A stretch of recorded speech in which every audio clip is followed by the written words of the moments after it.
আমাদের কিছু কিছু নেতৃবৃন্দ, কিছু কিছু কর্মী, কিছু কিছু সহকর্মীর মধ্যে একটি চিন্তা ঢুকে গেছে যে এখানে সাগর বোধহয় খুব সম্ভব বলেছিল খুলনা থেকে যে আমরা ক্ষমতায় গেলে, কিছু কিছু সহকর্মীর মধ্যে ঢুকে গেছে এমন একটা ভাব যে আমরা ক্ষমতায় বোধহয় চলে যাচ্ছি বা চলে গিয়েছি, আমরা ক্ষমতায় যাইনি, আমরা ক্ষমতায় যাব কিনা আমরা জানি না।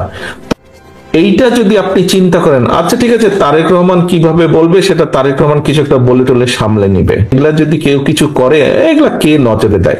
নো, এটা খুব ভুল ধারণা। হতে পারে আমাদের একটি প্রধান প্রতিপক্ষ অনেক দুর্বল হয়ে গেছে, তারপরেও এই নির্বাচন বাংলাদেশের যে কোনো নির্বাচনের থেকে অনেক কঠিন নির্বাচন হতে যাচ্ছে। প্রিয় সহকর্মীবৃন্দ, আমরা সবসময় একটি কথা বলি, বিএনপির সকল ক্ষমতার উৎস জনগণ। আপনাদের সকলকে আমি অনুরোধ করব, একই সাথে আপনাদের সকলকে আমি দৃঢ়ভাবে বলবো, আমরা ক্ষমতায় যাইনি, আমরা ক্ষমতায় যাব কিনা আমরা জানি না। তখনই আমরা ক্ষমতায় যেতে পারবো যখন আমরা বাংলাদেশের জনগণের সমর্থন পাবো। কাজেই জনগণের সমর্থন পাবো। এখন জনগণের সমর্থন আমাদেরকে আদায় করতে হবে। জনগণের সমর্থন যদি আদায় করতে হয়, এখানে আপনারা আজকে যারা উপস্থিত আছেন আপনাদের সকলকে কিন্তু আমরা এখানে আজকে আমন্ত্রণ জানিয়েছি একজন নেতা হিসাবে। হতে পারেন আপনি একজন জেলার নেতা, হতে পারেন উপজেলা বা হতে পারেন ইউনিয়ন পর্যায়ের নেতা, কিন্তু আপনি নেতা বলেই কিন্তু আজকে এখানে আপনাকে দাওয়াত দেওয়া হয়েছে এবং সেজন্যই নেতা।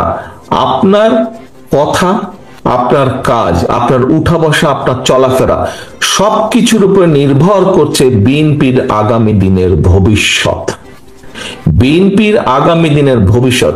আপনি বিএনপিরই হন না কেন, আপনি ছাত্র দলেরই হন না কেন, আপনি যুব দল, স্বেচ্ছাসেবক, কৃষক দল, মহিলা দল, যেই দলের নেতাই হয়ে থাকুন না কেন আপনাকে মানুষ এক বাক্যে চিনে বিএনপি হিসাবে। কাজেই আমাদের আগামী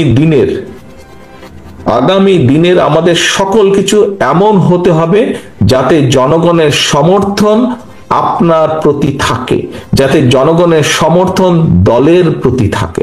নেতৃবৃন্দ, এইটা যদি আপনি চিন্তা করেন, আচ্ছা ঠিক আছে তারেক রহমান কিভাবে বলবে সেটা তারেক রহমান কিছু একটা বলে টলে সামলে নিবে, আচ্ছা ঠিক আছে দলের মহাসচিব মির্জা আলমগীর উনি এটা বলে সামলে নিবে, ওনারা দেখবে। এই ছোটখাটো বিষয় এগুলা যদি কেউ কিছু করে এগুলা কে নজরে দেয়?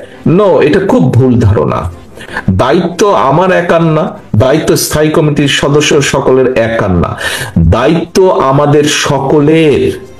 এই দলকে রক্ষা করা, এই দলকে সামনে নিয়ে যাওয়ার, রক্ষা করার দায়িত্ব সকলের। আমি কেন্দ্রে আছি, আমি কেন্দ্র থেকে আমার দায়িত্ব পালন করব। আপনি উপজেলা লেভেল, জেলা লেভেল বা ইউনিয়ন লেভেলে আছেন, সেখানে আপনি একজন নেতা হিসাবে আছেন। আপনি যেই মূল দল সহ যেই অঙ্গ সহযোগী সংগঠনে হন না কেন, আপনাকে আপনার দায়িত্ব পালন করতে হবে। আপনারা নিশ্চয়ই শুনেছেন, খেয়াল আছে অনেকেরই, আমি কিছুদিন আগে বলেছি জনগণের সঙ্গে থাকুন, জনগণকে সঙ্গে রাখুন। সহকর্মীবৃন্দ, আপনারা প্রায় একটি কথা বলে থাকেন, আমার সাথে যখন দেখা হয় তখনও বলেন, আপনারা বলেছেন, আপনারা অতীতেও বলেছেন, বর্তমানেও বলছেন, বিভিন্ন বক্তৃতা বিবৃতিতে আপনারা বলেন যে বাংলাদেশের জনগণের আস্থা বিএনপির উপরে আছে। এই কথাটা আপনারা বলেন। প্রিয় সহকর্মীবৃন্দ, এই আস্থাটা ধরে রাখা কিন্তু অনেক কঠিন ব্যাপার। এই আস্থাটা ধরে রাখা কঠিন ব্যাপার। জনগণের আস্থা আপনাদের উপরে আছে, আমাদের উপরে আছে, বিএনপির উপরে আছে। এটি ধরে রাখার দায়িত্ব আপনার এবং আমার এবং আমাদের সকলের। এটি ধরে রাখার দায়িত্ব কিন্তু জনগণের না। জনগণ আস্থা রাখবে তার উপরেই যে জনগণের সাথে থাকবে, জনগণ আস্থা রাখবে তার উপরেই। জনগণ যখন দেখবে যে আমি তার উপরে আস্থা রাখেছি এই কারণেই, কারণ আমি যেভাবে চাই সে সেভাবে কথা বলছে, আমি যেভাবে চাই সে সেভাবে বিহেভ করছে, সেভাবে চলছে, সেভাবে উঠছে, সেভাবে বসছে। প্রিয় সহকর্মীবৃন্দ, এই কথাগুলো আমি এই কারণে বলছি, আপনারা হয়তো মনে মনে কেউ কেউ ভাবছেন যে তারেক রহমান তো এই কথাগুলো দুদিন আগেও বলেছে, একই কথা বারবার বলে কেন? একই কথা এই জন্য বারে বারে বলছি সহকর্মীবৃন্দ, আগামী দিনে যে নির্বাচনটি আসছে, আগেও বলেছি, আজও আপনাদের সামনে আমি তুলে ধরতে চাই পরিষ্কার ভাবে, আপনারা পত্রপত্রিকা দেখছেন, খবরাখবর রাখছেন, আপনারা আপনারা যদি সকল কিছু বিবেচনা করেন, পরিষ্কার দিন যত যাচ্ছে পরিষ্কার হয়ে যাচ্ছে। আমি আজকে থেকে প্রায় 3 মাস আগে আমি এই কথাটি বলেছিলাম, দিন যত যাচ্ছে তত পরিষ্কার হচ্ছে সামনের যে নির্বাচন এটি এত সহজ না। আমার থেকে এখানে অনেক অভিজ্ঞতা সম্পন্ন সহকর্মীবৃন্দ আছেন, অনেক মুরব্বী নেতৃবৃন্দ আছেন। আমি আমার যতটুকু রাজনৈতিক অভিজ্ঞতা গত 30-35 বছরের, এই অভিজ্ঞতার আলোকে আমার কাছে মনে হচ্ছে সামনের যে নির্বাচন আমরা ফেস করতে যাব, হতে পারে আমাদের একটি প্রধান প্রতিপক্ষ অনেক দুর্বল হয়ে গেছে, তারপরেও এই নির্বাচন বাংলাদেশের যে কোনো নির্বাচনের থেকে অনেক কঠিন নির্বাচন হতে যাচ্ছে, অনেক কঠিন নির্বাচন হতে যাচ্ছে। কারণ 20 বছর আগের যখন মানুষ নির্ভয়ে, কম বেশি নির্ভয়ে ভোট দিতে পারতো, আপনি যদি সেই 2001-এর নির্বাচন ধরে থাকেন, সেই সময় থেকে মানুষের চিন্তাধারা পরিবর্তন হয়েছে, মানুষের ধ্যান ধারণার পরিবর্তন হয়েছে। মানুষ এখন অনেক অনেক সচেতন, সেটি সামাজিক মাধ্যম সহ বিভিন্ন কারণেই হোক না কেন।